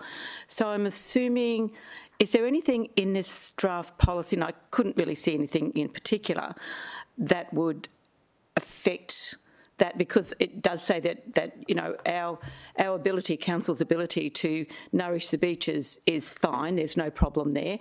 Just wondering, just from your point of view, is there anything that I've missed or should I be taking note of? Because we do, and we don't pump sand to make good surf breaks. It happens by itself.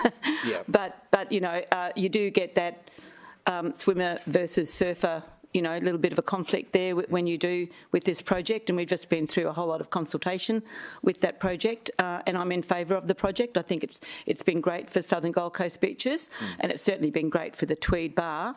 But I just want your opinion about the sand movement, because it's sort of a little bit ambiguous about talking about sand movement and then saying that, well, we're okay to nourish our beaches with obviously pumping sand. Yeah, thanks for the question, Councillor, through you, Chair. I don't believe that it will be affected because it's an existing program. So I don't think it would be captured under this. I think it would be excluded, in my view. Councillor Gates. Thanks very much, Chair. Through you to the officers. I know that you suggested we would not see State Code 8 until after adoption. When might that be, please? Thanks for the question, Councillor, through you, Chair. Look, I think it will take probably a number of months once the policy is actually done, because it all needs to be drafted and it all needs to be put within the context of a new framework of assessment that still needs to be drafted. So I would suggest, yeah, probably mid-next year at a guess. Okay. Is there no opportunity for us to see it prior to endorsement? Because I guess the concern of those of us who've been here for a very long time is that often the devil is in the detail, and each of us always wants to be certain of what we're putting our hand in the air for. And it's probably unheard of that we support a policy position without seeing the policy. Yeah. Look, through you, Chair, look, I'll have to take that question on notice. I don't necessarily see an issue with providing a draft, but I would need to go away and seek approvals for that. Sorry, through the Chair, if I may. It's certainly intended that the proposed changes to State Code 8 would be consistent with the policy intent outlined in the draft protection policy here for Queensland's World Surfing Reserves, and that amendments will be informed by consultation, and that's where we'd certainly welcome the city's feedback on the policy intent and take on board your request to see the new SDAP code as well. Thank you. Any more questions?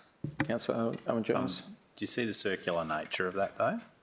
So we've got not government policy, draft consultation, and a proposed amendment to a code that we will see at some time in the future. So do you see the difficulty of that for us?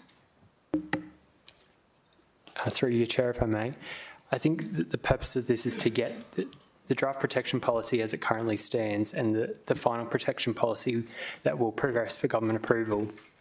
The amendments and the new performance outcomes under State Code 8 will be reflective of that final protection approach, which includes stakeholder feedback from the city and the council as well. So there wouldn't be a significant deviation from the performance outcomes that would be published or approved or considered by government to the feedback that we're receiving on the protection policy. Okay. And do you think it's going to be crystal clear to opponents of development on the Gold Coast, on the land-based side, that they won't be able to use any amendments to the World Surfing Reserve to pursue objections or submissions against built development in the city? Because I think one thing will naturally follow the other unless the state's very clear that that isn't the intention of any change. So I think there's a difference between talking about offshore cruise ship terminals and desalination plants and a whole lot of substantial, built things in the ocean, and providing objectors to the city skyline being able to make submissions against applications in Kirra or wherever it might be, so... Yes. Yep, and through you, Chair, look, I think it would be very, very difficult for anybody to suggest that a high-rise building is changing surf.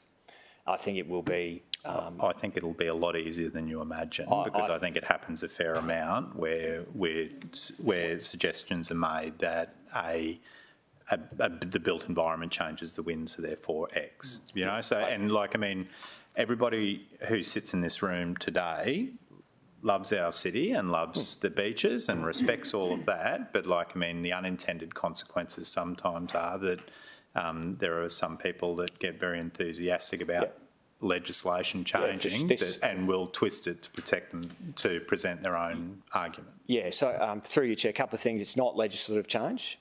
It's just it's state code, so it's not legislation, which again was feedback from Gold Coast City Council that they wouldn't support it. So hence why part of the reason is we're not doing that. I also suppose in a democratic society, anyone can object to a development application, and it's how it's assessed that will be important.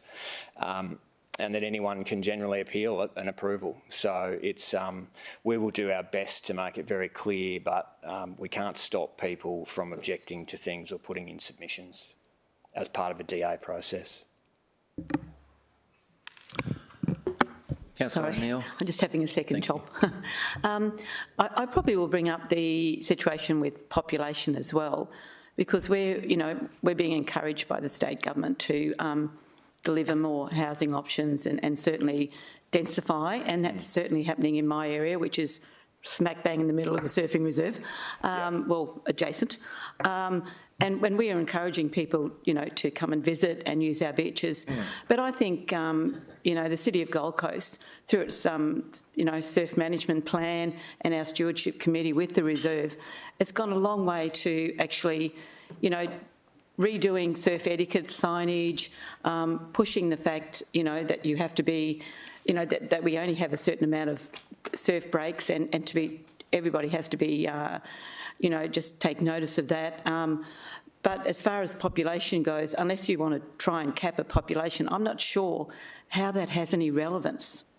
I really can't see what you're trying to get at with wording about population. Can you explain a little bit more for me?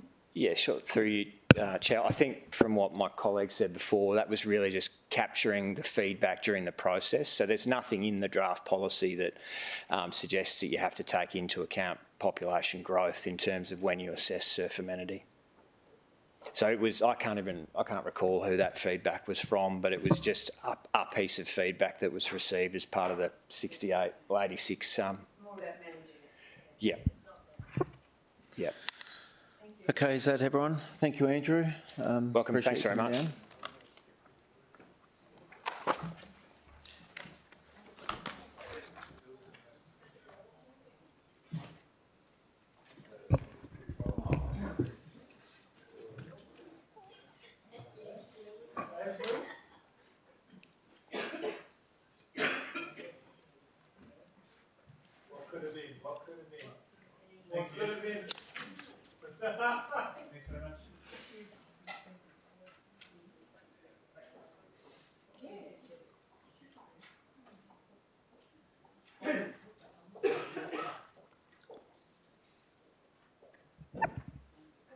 Thank you. I will hand over to Kathy, the Director. Thanks, Mr Chair. I would suggest it might be opportune for us to go into closed. I think there might be a conversation that may relate to a commercial matter and may prejudice the interests of council, so I would suggest that we would do that first. I'm happy to go into closed, but I'm not sure that it's commercial. So is there another reason we can use? So what we've got here is negotiate relation to commercial matters involving local government for which the public decision would be likely prejudice the interests of the local government. Well, I'm not sure that that stacks up.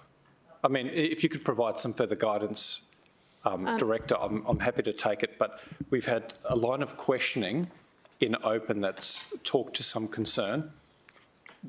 What, over and above these topics, would lead us into a dangerous territory?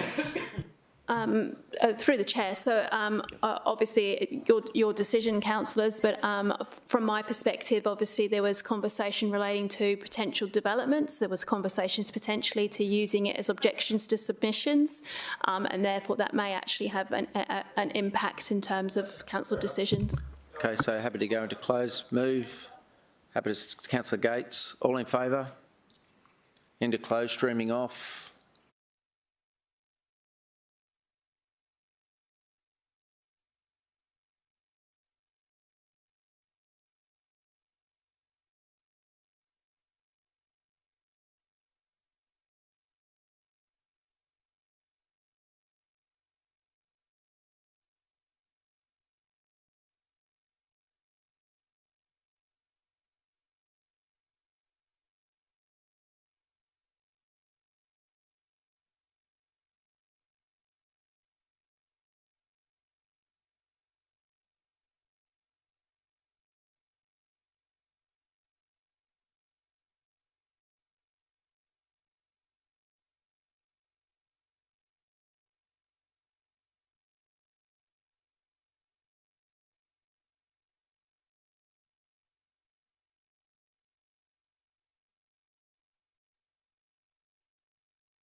No, me, sorry. I'm happy to move that, Streaming on. Mr Chairman. Move. Councillor Vorster, second. Councillor Owen-Jones.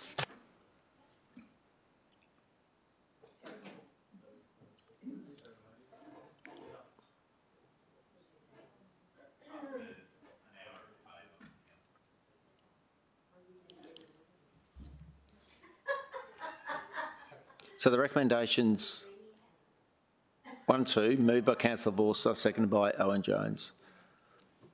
And you're ready? Yep.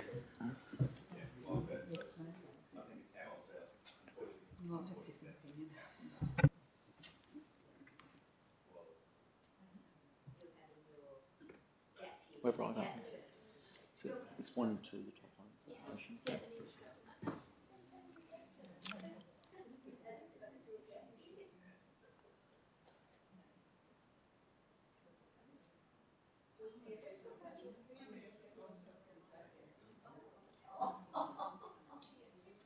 So move. Councillor Vorster, seconded Councillor Owen-Jones.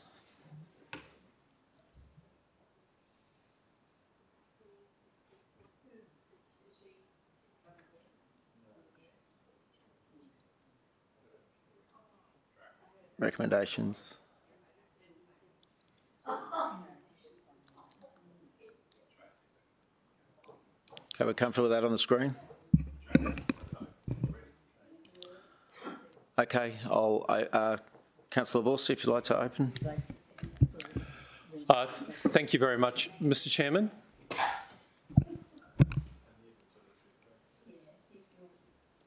Mr Chairman, we're very proud of our beaches and we're very proud of our surfing industry.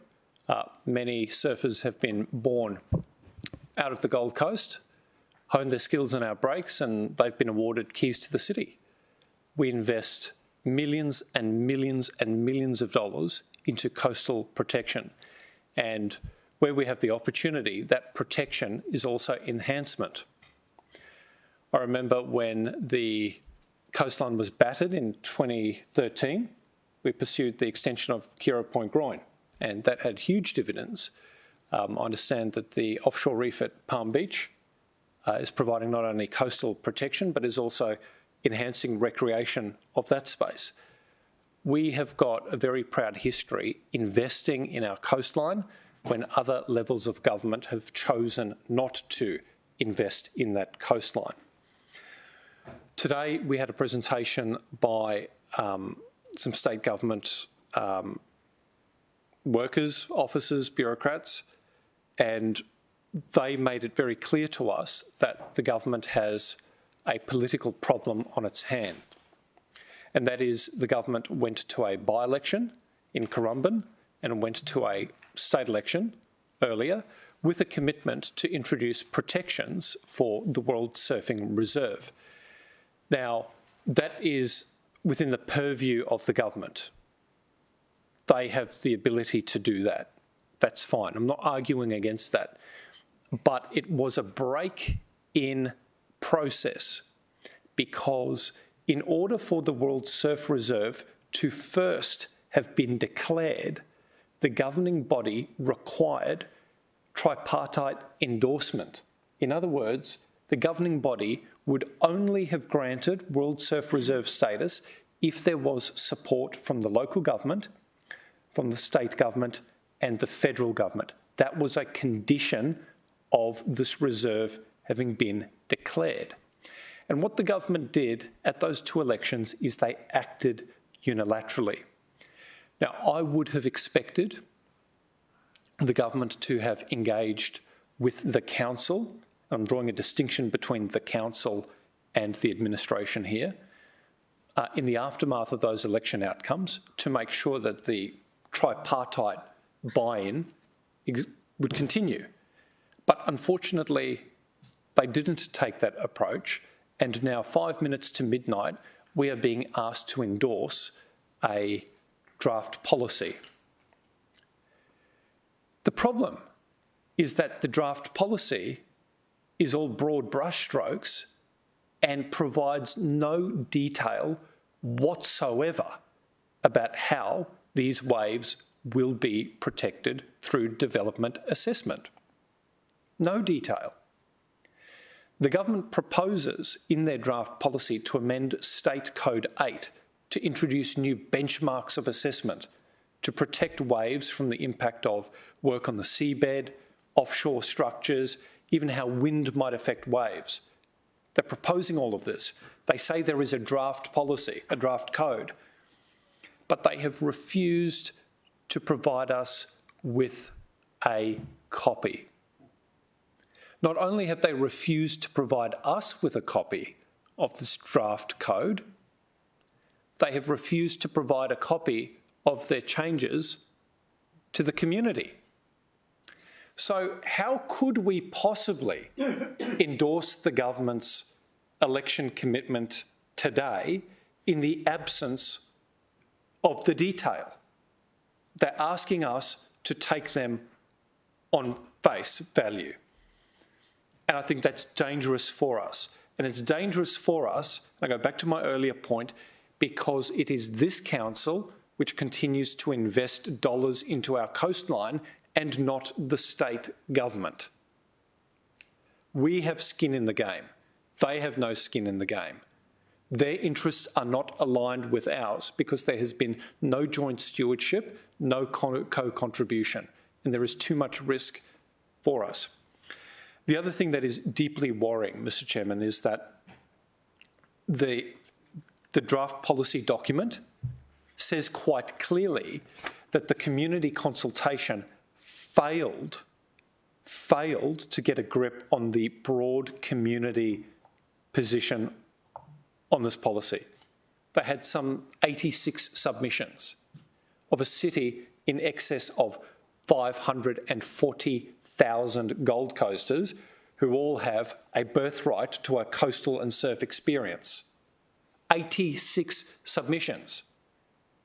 It was so insignificant in terms of a community consultation outcome that they've had to acknowledge that it's all but useless for gathering any quantitative sense of where the community is at, and all they could do is rely on it for some qualitative feedback.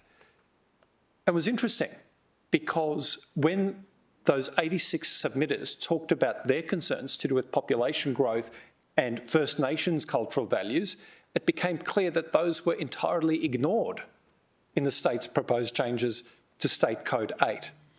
So, in summary, Mr. Chairman, we value our coast, we value our surfers.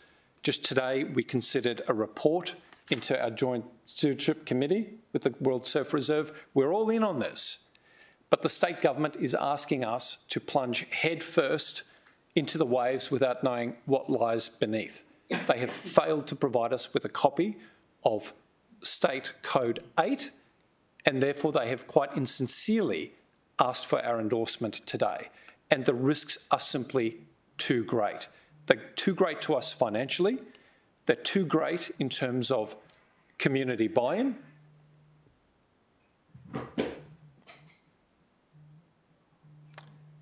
And my worry is that any endorsement would set an extremely low bar for community consultation, an extremely low bar. And we should be performance managing the state government up to meet the standards we would expect when embarking on any new policy change that would affect the birthright of the Gold Coast, and that is the beach and surf experience. Sorry, I was voting in favour. 4? Okay. 4? Speaking for? No. No? I'll speak against this motion. Against? Anyone for the motion? You've just heard for. Any against? Yes, sir. Councillor Young. That was a good cutback, Darren. I just want to make it clear to anybody that might be observing this debate that State Code 8 is the code that is utilised for the assessment of operational works approvals for coastal development and tidal works. So we're talking about stuff basically on the shoreline, not talking about residential development or commercial development or anything like that on the land. So I'm not sure what all the fuss is about really. I think that just as much as we value the surf and the integrity of the World Surfing Reserve, the state government does, and it's in their interest to be progressing the protection of the World Surfing Reserve as much as it is ours. And I am sorry that we haven't seen State Code 8, but I don't have as great a fear as some other councillors obviously are sharing. I'll leave it at that. Against? Councillor William Owen Jones.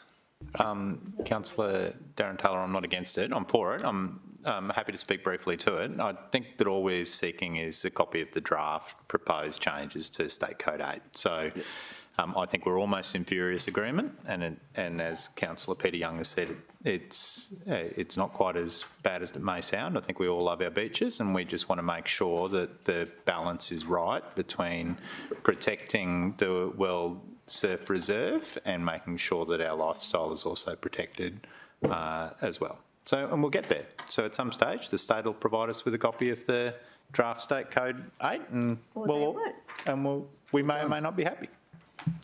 Thank you. Now I'm voting. And if they don't? Councillor Vorster, do you want to close?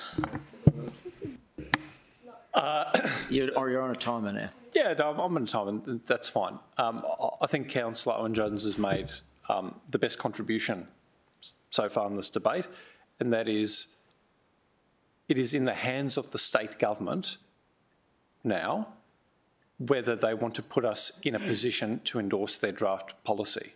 It rests with them. Between now and full council, they can make the decision to share State Code 8 with council, and I would suggest with the community. And it could be that, like Councillor Peter Young suspects, there is nothing untoward, and then we could give it our full-throated endorsement. But we don't know. We don't know. And we owe it to our community to champion transparency so that our community understands how they may or may not be impacted when they visit the beach or pull out their mini Mel.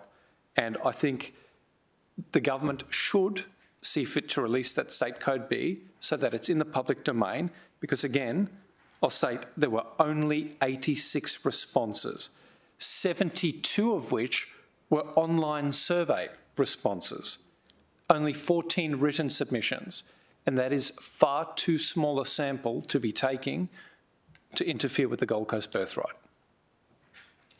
Thank you. Let's take the vote. Let's vote for. Against? Carry.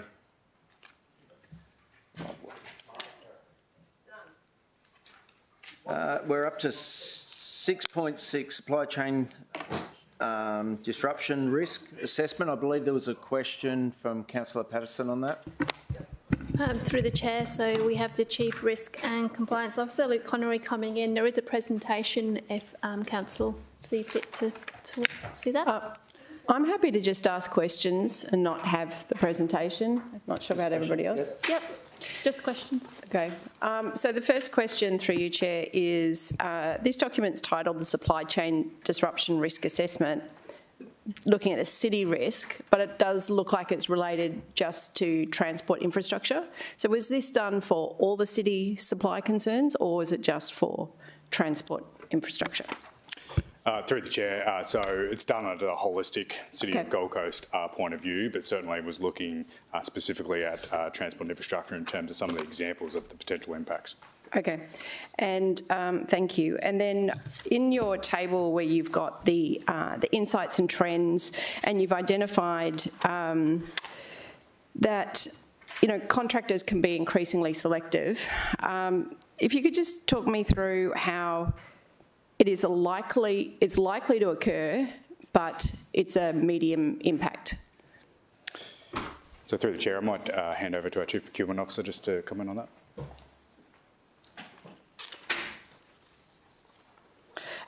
And I did make mention through, clearly the message got through to the CEO, and the poor CEO will get messages from me every time I receive a document, a committee document, which is in font size 4 or 5 that I can't read. So if you could provide documents we can read, I'd appreciate it. But thank you for getting me the broader ones before the meeting. Yep. Thank you. Through the chair, councillor. We're actively assessing the market constantly. We use a number of reports and we speak to the contractors, so we involve industry. So currently, for example, we have a major portfolio of infrastructure works for another directorate. So we have done an expression of interest. We then do an assessment of the responses. We bring in the tenderers, so we shortlist, and then we bring in what we call early tender involvement, and we work with the sector to develop the specifications, highlighting the areas that probably are at risk of supply. So, for example, steel, which we all know has a fluctuating price. So understanding that we wouldn't lock in the prices of those items, that we'll work with industry to make sure that they have enough lead time. And so there's a number of different strategies depending on the sector that we're approaching. I have another question. There's a risk that I'm concerned about that I didn't see in here. In recent council meetings, we're moving more towards recognising that for the 2032 Olympic Games, we need to get to a stage where our suppliers are all carbon neutral. There is no assessment in here about the impact and cost of requiring effectively putting a new criteria and threshold on our suppliers. So no doubt that's going to cut some people out and increase the costs and possibly increase the supply, the concerns. Have I missed something? Is there a reason why that isn't in the report? Because that would occur to me as one of the most significant risks and cost impacts we've got over the next 8 years. Through the chair, so I think there's a lot of interdependence between disruption to supply chain as well as some of the other strategic risks or risk focus areas that we've identified. So absolutely agree in terms of that being a potential hazard that we need to look at for 2032 Olympics. The intent was to probably look at that specific to that strategic risk through a follow-on risk assessment. But certainly in terms of that supply chain element, I think it definitely is something that we need to look at as well. So, sorry, how is that not part of, through you, Chair, how is that not part of the strategic risk? No, it's all right. So through the chair, so it is part of the strategic risk, but the intent was to look at that specific to the 2032 Olympics, which is another strategic risk focus area that we'll be looking at very shortly. Right, but it's going to affect everything, right? If all of a sudden we've got a new threshold on every single supplier and they're going to go, sorry, we can't meet that, how can we do this in a vacuum without considering that? So through the chair, absolutely no intent from a risk point of view to look at it in isolation. So I think there's that interdependence between a lot of the strategic risk areas, and that's a piece of work that we're currently looking at. So I think it impacts aspects like, our critical infrastructure. It's actually got quite a broad aspect. So I don't think there was an intent from our point of view to stovepipe it, but just really wanted to look at that supply chain disruption specifically as it relates to our infrastructure delivery and critical services. So if I may ask through you, Chair, is there any specific timing of a report currently planned to present to council so that we can understand what that cost and risk is across the city?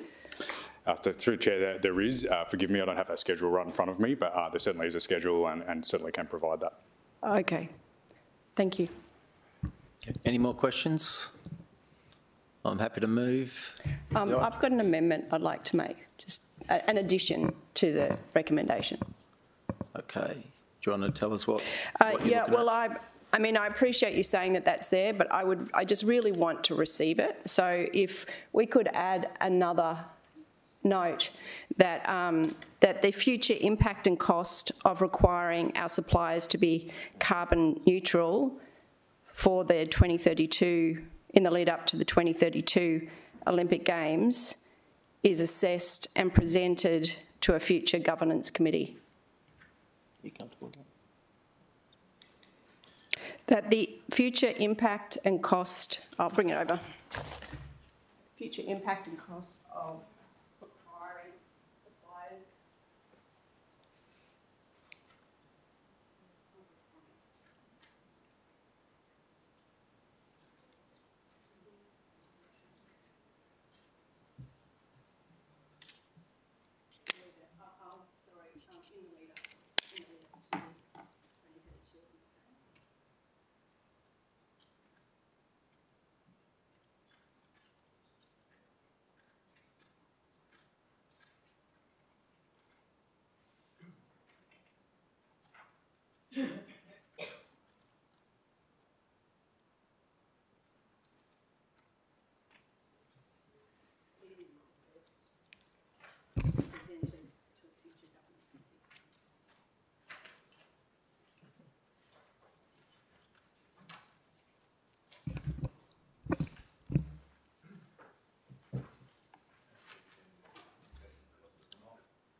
We've already made the decision, we're doing it.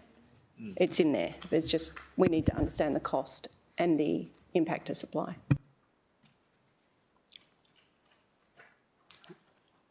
So you're happy with that wording? Yeah. Move Councillor Patterson. Seconder? I'm happy to second it. Do you want to speak to it? Sure, thank you. Today we've been provided with a very helpful assessment of our supply chain risk, and as we know, there's huge demands on providers, and basically they've got the choice of what contracts they get to choose at the moment. But the future risk that we have is that we're taking on effectively a tax on all our suppliers where they have to significantly change their business models, and we don't at the moment have any vision over what that means in terms of cost and expectations on their ability to provide.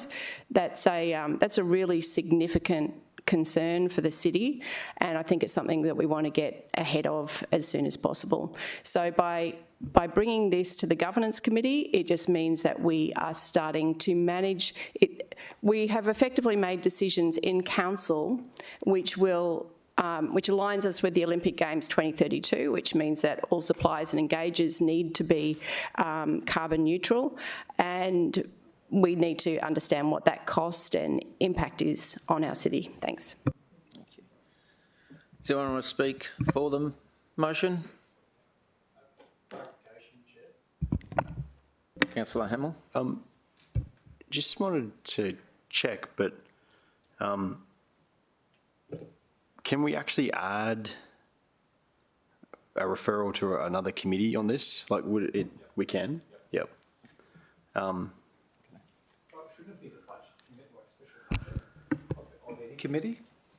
I think it's at first a governance risk matter. Well, I believe it through the chair. I believe it's going to GAF, the future report. To do with the carbon neutral stuff. Yeah. Because this would be something that the audit committee would be looking at. So something that governance needs to look at as a risk before it then goes to potentially, you know, from a financial concern, we need to look at the risk of whether our suppliers are they're going to be able to meet the job over the next 8 years. Councillor Vorster. Yeah. Comfortable. For, against, let's take the vote. All in favour? Against? Carried. I think that's it all. Close the meeting at 15:22. Thank you.